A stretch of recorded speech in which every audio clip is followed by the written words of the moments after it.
Teman-teman, pada kesempatan video kali ini saya akan membahas tentang faktur pajak. Sebuah dokumen atau bukti pungutan pajak yang dibuat oleh PKP yang melakukan penyerahan BKP atau penyerahan JKP. Di mana faktur pajak ini atau dokumennya ada beberapa poin Itu faktur pajak itu sendiri kait dengan transaksi antara PKP dengan PKP, pengusaha kena pajak dengan pengusaha kena pajak.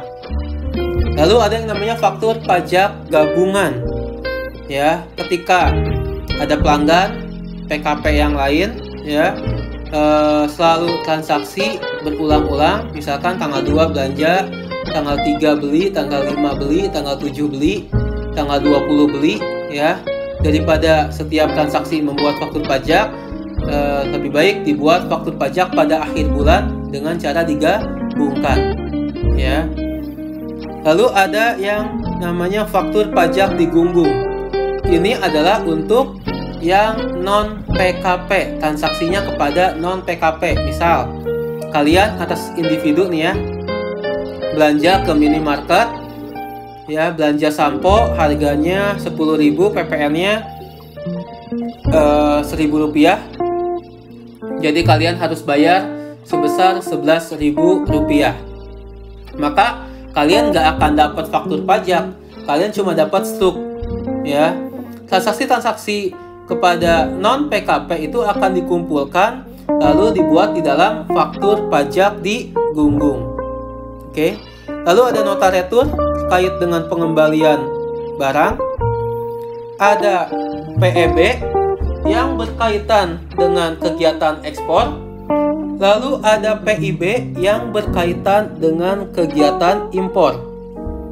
PEB disebut dengan pengenal ekspor barang. PIB dikenal dengan nama disebut dengan pengenal impor barang.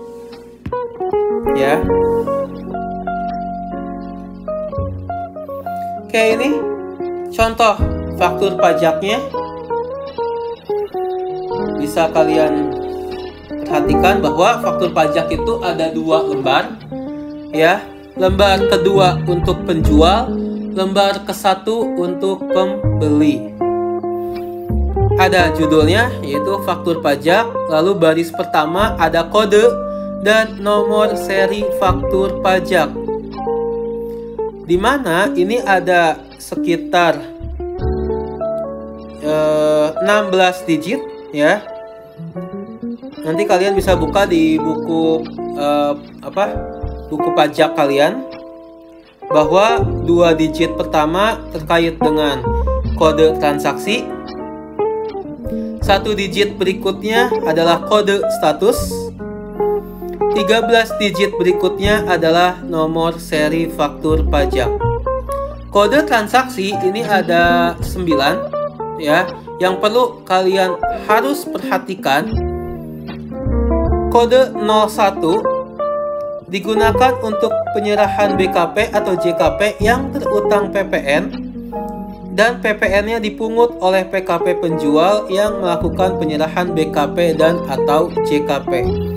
Atau biasanya kode 01 ini untuk transaksi umum Kode 02 kalau kalian bertransaksi dengan wajib pungut atau pemerintah, bendaharawan pemerintah. 03 juga kepada wajib pungut tapi kepada BUMN. 04 transaksi dengan menggunakan nilai lain. Jadi kemarin saya sudah pernah bahas bahwa nilai lain itu transaksi ketika kalian memberikan cuma-cuma kepada yayasan yatim piatu, atau kepada pelanggan dikasih cuma-cuma, atau BKP-nya dimanfaatkan untuk sendiri Kode 05 dihapuskan. Kode 06 penyerahan yang menggunakan tarif selain 10%. Silakan nanti dicari apa saja yang menggunakan tarif selain 10%. Lalu penyerahan hasil tembakau yang dibuat di dalam negeri atau di luar negeri sesuai dengan Keputusan Menteri Nomor 62 Tahun 2002. Lalu penyerahan BKP kepada orang pribadi pemegang paspor luar negeri oleh PKP toko retail yang ditunjuk terkait dengan penerbitan faktur pajak khusus. 07. Transaksi yang dimana PPN-nya tidak dipungut atau ditanggung pemerintah. 08 yang BKP-nya dibebaskan, dan 09 terkait dengan penjualan aset ya yang awalnya tidak dimaksudkan untuk dijual, atau digunakan untuk penyerahan aset pasal 16D yang PPN-nya dipungut oleh PKP penjual yang melakukan penyerahan BKP.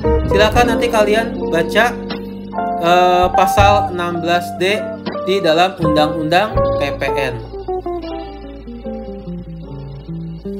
Nah, lalu nomor seri faktur pajak adalah nomor urut sebenarnya yang diberikan oleh kantor pajak. Nanti silakan kalian bisa minta ke kantor pajak, nanti akan dikasih misalkan dari 001 sampai 999. Jadi kalau ada transaksi diurut, transaksi pertama 01, transaksi kedua 02, dan seterusnya. Pak, kalau habis nomor seri faktur pajaknya bagaimana? Nanti bisa diajukan kembali. Ya, silakan kalian cari sendiri bagaimana pengajuan untuk nomor seri faktur pajak. Berikutnya, di dalam format faktur pajak, baris berikutnya adalah identitas si PKP penjual. Baris berikutnya adalah identitas PKP untuk pembeli. Ya. Oke, sama seperti dokumen yang lain bahwa ada nama barang, ada nomor urut, nama barang, ya. Di mana di sini ada DPP sebenarnya ya. Bisa menggunakan harga jual, penggantian, uang muka, atau termin. Ya. Nanti kalian pindahkan ke bawah, kalian juga bisa lihat bahwa di baris berikutnya ada harga jual, penggantian, uang muka, termin. Itu pun bisa kalian coret yang tidak termasuk gitu ya. Misalkan kalian menjual BKP, berarti pakai harga jual. Atau kalian menjual BKP-nya secara kredit, ada uang muka dulu, maka tulislah uang muka. Ya. Dikurangi potongan harga, dikurangi uang muka yang telah diterima, dapatlah dasar pengenaan pajak, maka dapatlah PPN 10% kali dasar pengenaan pajak. Bawahnya untuk PPNBM, pajak penjualan atas barang mewah. Lalu ada lokasi transaksi di mana tanggal berapa, tanda tangan, dan nama penjual. Ya. Kalau pakai cap, silahkan. Ini juga sama ya. Ini lembar kesatunya. Nah, silahkan bisa kalian baca bagaimana tata cara pengisian, memperoleh nomor seri faktur pajak yang tadi seperti saya bilang. Bagaimana kalau faktur pajak rusak atau hilang, ya. Lalu dokumen tertentu diperlakukan sebagai faktur pajak. Tadi yang seperti PEB ataupun PIB, ya. Lalu nota retur dan nota pembatalan, silahkan kalian bisa baca sendiri. Ini format nota retur, ini format nota pembatalan, ya. Oke. Itu teman-teman terkait dengan faktur pajak, semoga bisa dipahami oleh kalian, ya.